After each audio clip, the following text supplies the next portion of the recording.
Shalom, shalom, shalom. It is day 3 of the Feast of Sukkot in the getting towards late afternoon here on the west coast. And I just wanted to, in this beautiful setting here, I don't know if you can see the little water fountain behind me there. But anyway, wanted to do a teaching, just a short little teaching on Sukkot and how it's tied to the millennial kingdom.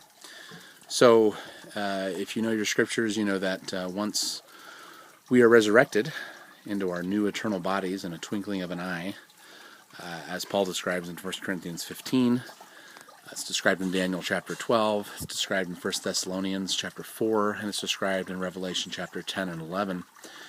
We rush up into the sky and meet Yash from the clouds, and so we're ever with him. And then 10 days later, on Yom Kippur, the Day of Atonement, we return with him, as described in the book of Jude in Revelation 19.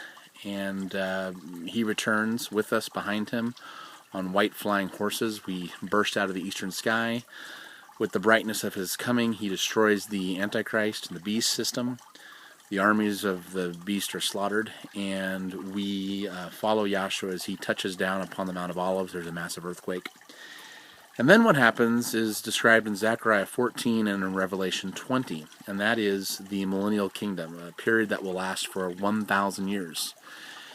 And I want to talk about this 1,000-year period, because during this 1,000-year period is when all the nations of the earth who survive Yahshua's return, they will be commanded to come up to Jerusalem from year to year for that 1,000-year period of time to keep the Feast of Sukkot, the Feast of Tabernacles, which is what we're celebrating right now.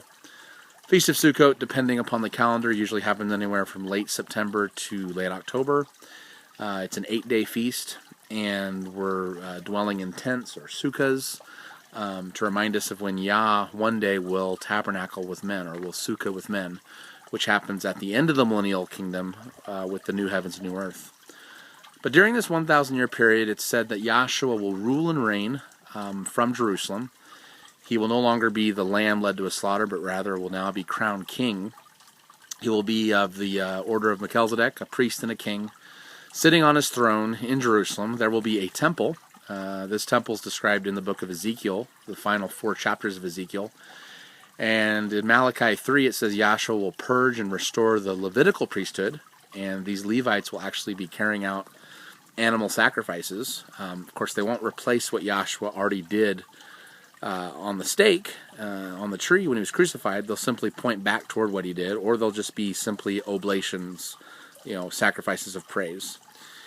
But we are nevertheless told that these sacrifices will happen. It's described at the very end of Zechariah 14. It's described in the final 4 chapters of Ezekiel. It's described in Malachi 3, and in other places as well.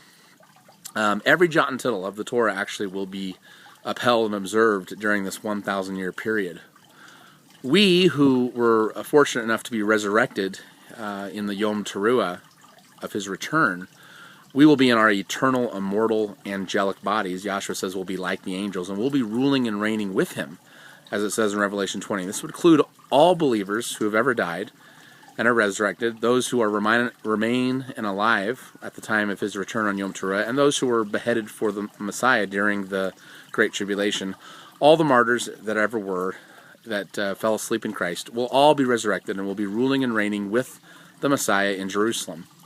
There will be those who have survived the tribulation. They never took the mark of the beast, but they weren't resurrected because they hadn't repented by the time of Yom Teruah, but they will in fearful trembling come up from the 4 quarters of the earth, and will come up to keep the Feast of Sukkot each year. And if they don't, Zechariah 14 says they'll be crippled with drought. It says the ox will eat grass like the lion will eat grass like the ox. It says the lamb and the lion and the bear will all lay down together, and a child will lead them. It says children will be playing in the holes of the asp. So snakes will no longer be venomous. Animals will be restored back to their kind, gentle Eden nature and their vegetarian mode.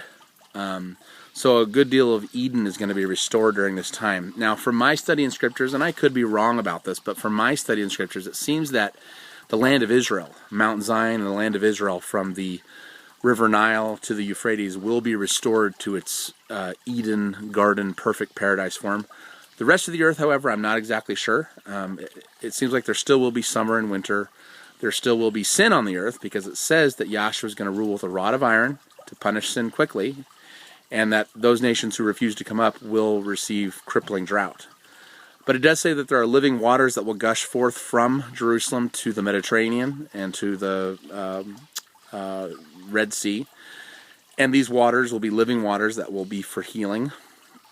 And there will still be people, mortal people, who live and die, although it says they'll live much longer, because the earth's going to be restored to its former self. So it says someone who dies at 100 years of age will be considered a child or young. But it'll be 1,000 years. Satan will be bound into the abyss, the pit, so he won't be around tempting people or causing people to sin. And so this is that 1,000-year period. And that 1,000-year period is going to be a wonderful time where Messiah will be ruling, where Torah will be honored and observed, where those of us who loved him will be resurrected and ruling and reigning with him, and instructing the nations of the earth on how to love Yahshua and how to obey him and keep his precepts. And then at some point after that 1,000 years is over, Satan is released from his pit in order to deceive people. And those who have not truly yielded themselves up to Messiah will be deceived by him. Not us, not those who are resurrected. We'll be with him in the camp of the saints, but the mortals who are still alive during that time. There won't be any war, no disease, no famine. There won't be any, temptation to sin from the devil. None of that will happen. And so you realize that people, the mortals who survive the tribulation, they'll be having babies, and 1,000 years of no war, no disease, 1,000 years of peace, that's going to probably lead to a pretty huge global population by the end of the 1,000 years. And so anyway, that's the description of the millennial kingdom from scriptures. And I'm pulling from a variety of different scriptures from Isaiah and things like that. But I'm just trying to paint a picture of what the millennial kingdom is going to be. So I hope that kind of gives you a vivid sense and encourages you to search the scriptures yourself and to read and study more about what this time is going to be like when Yahshua rules and reigns from Jerusalem for 1,000 years. Shalom and happy third day of Sukkot 2015.